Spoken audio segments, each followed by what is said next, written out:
We just got one. A hometown hero is staying in the 305, and he announced it on 305 Day. How perfect was that? Nick Lennear, welcome to the U.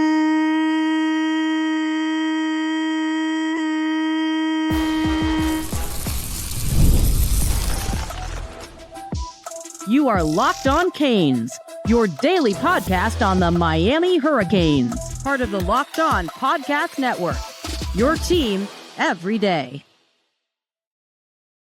This is the biggest recruiting win of the 2027 cycle so far for Mario Cristobal, and I think there are more massive, if not even bigger wins to come. I am Alex Donno, University of Miami alumnus, co-host of Locked On ACC and host of Postgame on the Hurricanes Radio Network, and thank you to the everydayers for making Locked On Canes your first listen. We're available free wherever you get your podcasts. We're free on YouTube. We're part of the #1 Locked On Podcast Network, your team every day. We'll talk on this episode about where Miami's class of 2027 now stands as the Hurricanes.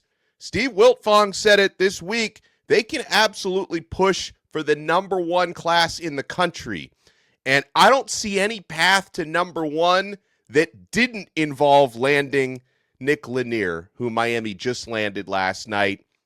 This was a massive commitment, folks. And yeah, Miami has been the trending leader in Lanier's recruitment. First, let's talk about who Nick Lennear is. Standout local wide receiver. Past 2 seasons at Miami Northwestern. Over 1,000 receiving yards over those past 2 years and 19 receiving touchdowns. He's now at Miami Carroll City for his senior season, and we know where he's going to be spending his time after high school, and that is at the University of Miami. Lanier is a composite 5-star receiver on 24/7 Sports. He's a 4-star, high-level 4-star in some other places. He is ranked as the #3 wide receiver in the entire nation in the class of 2027, and he's the 3rd ranked player in the entire state of Florida. And yeah, Florida is stacked with talent in 2027, as it usually is. Nick Lennear stands 6 foot tall, 170 pounds, and quite frankly, if you watch the tape, you see the highlight reels on Lanier, the young man is a playmaker. And he's got the versatility. He can line up in the slot. He can line up on the outside. He's got game-changing speed. He's able to make those ridiculous circus catches in space. He's able to make people miss and then put the accelerators on and turn a 10-yard catch into a 50-yard touchdown. In fact, there are comparisons, and the two of these guys will play together for at least 1 year.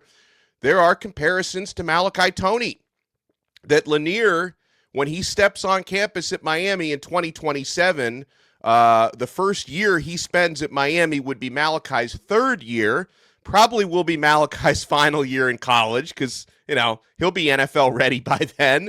But they're going to spend at least 1 season together, and Lanier could be the heir apparent to Malachi Tony, which would be massive. And so, all right, in terms of how the verbal commitment went down, perfect timing for him to do it for a young man from the 305. So he and 20-some other top recruits are at Mario Cristobal's house last night. Cristobal had that big recruiting event at the crib.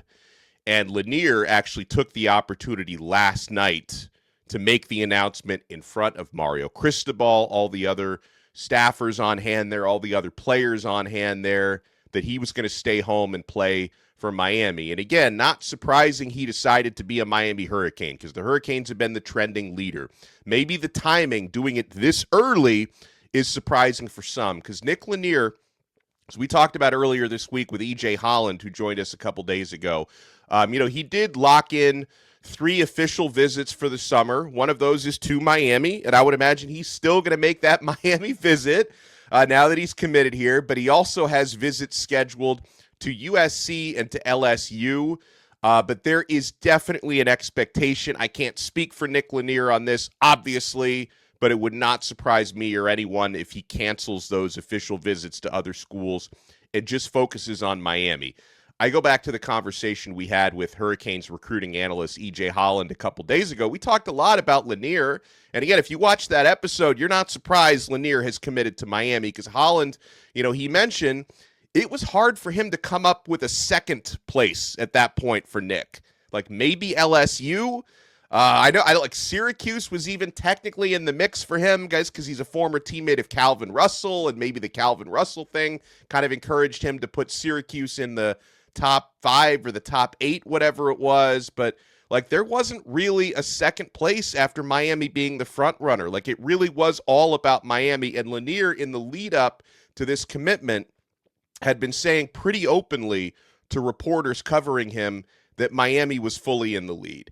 And I love everything Lanier is saying about why he chose Miami. He said this last week to On3 Sports. I just want to put on for my home city, he said. That's really it. It reminds me of, you guys saw that Reuben Bain interview that's going around from the Combine where he talked about there was a janitor at Miami Central, his high school, when Bain was going through his recruitment, and the janitor was like, well, why not Miami? Why not put on for the home city? And like that, really solidified it for Bain. Like, he's right. I get a chance to represent my community. And Nick Lennear wants to go that same route, which I love. By the way, huge credit and shout out because, of course, when we talk recruitment, we always talk about the head guy, Mario Cristobal, but the position coaches, folks, are so instrumental in getting these commitments to happen. Kevin Beard, shout out to Coach KB. Lanier said, I like the way he develops his receivers like Malachi Tony. He was a great example of real Miami football. I really like what he did this season. On following in Tony's footsteps, Lanier told On3, it would really be a great opportunity for me. I can do what's best for me in the city of Miami, he said. I've seen everything I've wanted to see already about Miami. I just really want to see the new receivers and how the offense is going to look this year. And yeah, we expect it to look pretty good this year. Tony back for his second year. Cooper Barkate arrives at Miami after an 1,100-yard season. More Josh Moore, Dalen Upshaw, Dre Jacobs, and Cam Vaughn transfer in. Miami's got a really solid receiving core. And, I think obviously not in 2026, but in 2027, when Lanier joins that crew, it's going to be a lot of fun, guys. A little bit more on Lanier from his 24/7 sports scouting report. They call him a classic Miami-Dade playmaker who always seems to be delivering in key moments. I love it how, for those who understand, football at that level, when you hear someone say classic Miami-Dade playmaker, you know exactly what they're talking about. And that's exactly what Lanier is. Clears out coverage with his acceleration and has proven to be a true 3-level separator that can snap off defensive backs and consistently lose his mark. He tracks the football at an extremely high level while racing deeper third and has a knack for making difficult grabs with his ball skills. Those are just some of the characteristics that are going to make Nick Lennear a standout player at the University of Miami. And again, folks, I mentioned at the top, this is the biggest recruiting win in the 2027 cycle so far, but he becomes the 5th player verbally committed to Miami. There's a lot of quality in this class so far, and if we'll take a look on the other side as to where Miami's very small so far class of 2027 ranks, you can see they have the quality where they are on their way to a potentially top class in the nation. You want to keep it locked right here. We're only getting started on this brand new episode of Locked On Canes.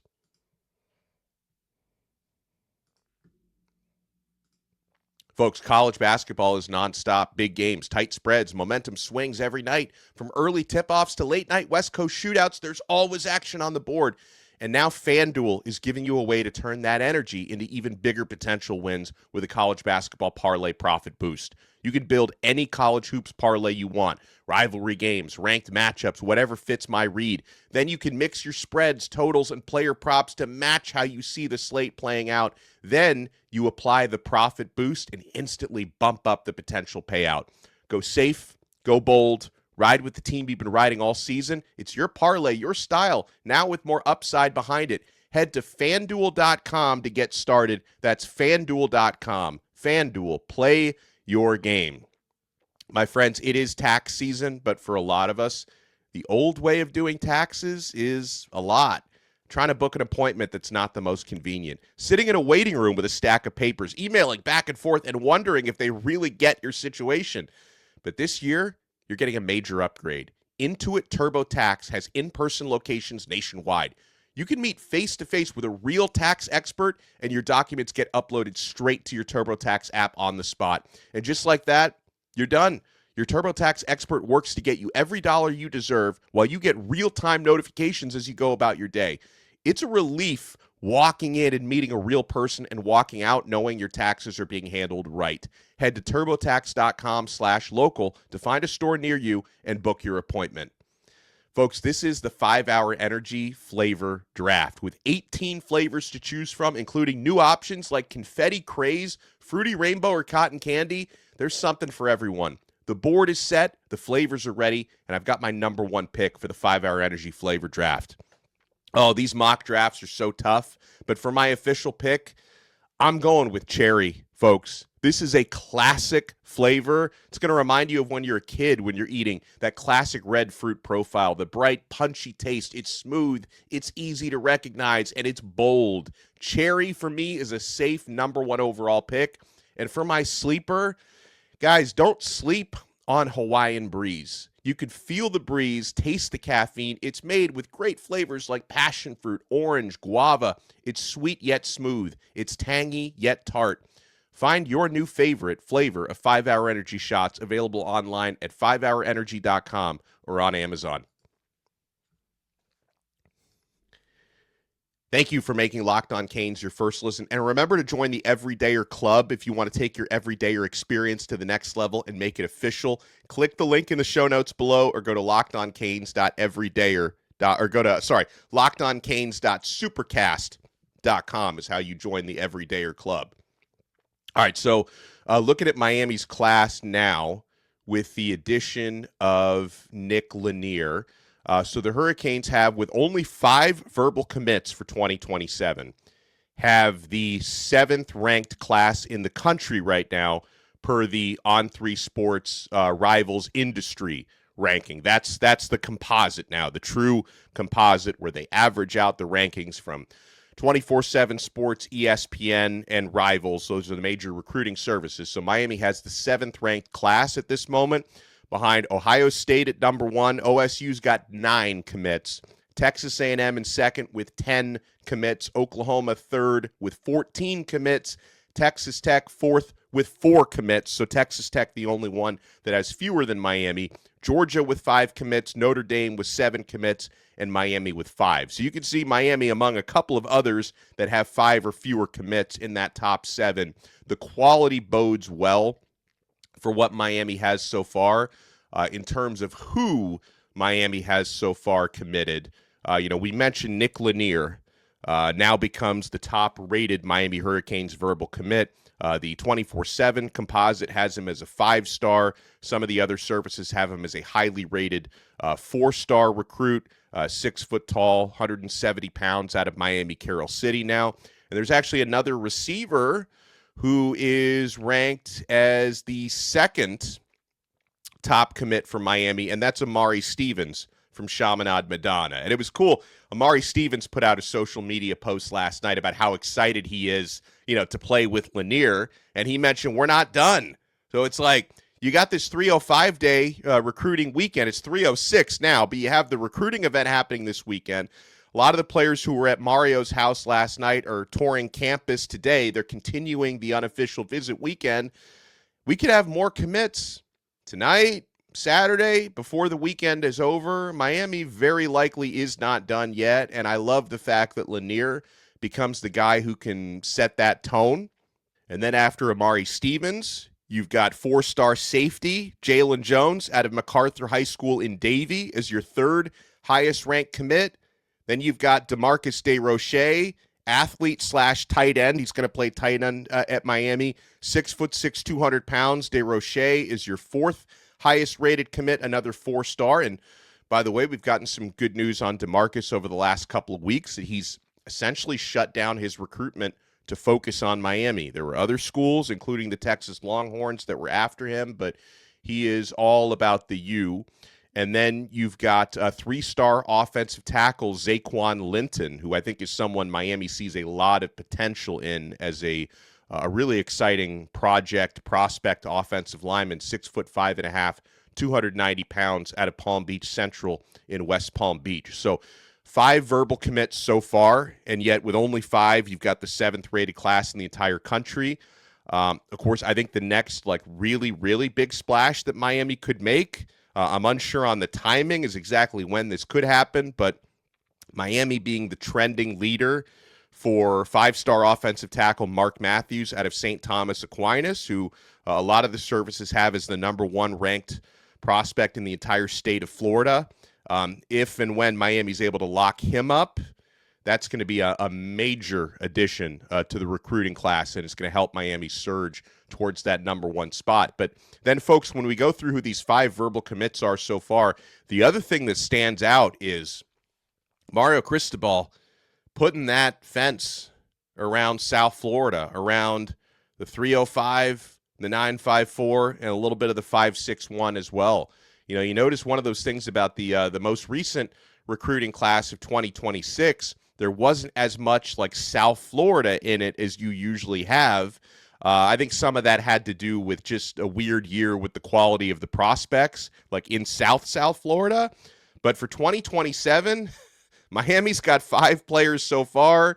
You've got some Dade counties, a little bit of Broward County, and Palm Beach County with Zaquan Linton sprinkled in. So Miami is locking up the state of Miami so far for this upcoming recruiting class. And yeah, Nick Lennear is a huge, huge add. So folks, let me know in the comments below, who do you think is going to be the next verbal commit to Miami? And could it be someone who's at this recruiting weekend right now? And I'll mention Mark Matthews, I don't believe is there now. He is going to be coming in April for the Cristobal barbecue that's happening in the spring, and I'm sure he'll be on campus a lot throughout the next couple of months. But I don't know, maybe you're looking at quarterback Neiman Lawrence from American Heritage, who's technically 2028 right now, but he could reclassify to 2027. Do you think he could be the next guy to come off the board? Who do you think is going to be the next Miami Hurricanes verbal commit? Let me know in the comments below. Folks, this episode was just the appetizer, because we're going to have an entree coming up a little bit later on today with Bruce Warner. The Truth Teller is going to join me later. So this is a multi-episode day here of Locked On Canes. Make sure you subscribe. Subscribe on Apple Podcasts, Spotify, YouTube. Subscribe to the Everydayer Club for even more content. Hit the link in the show notes below, and we'll talk to you later with the Truth Teller right here on another episode of Locked On Canes. We are part of the #1 Locked On Podcast Network. Your team every day.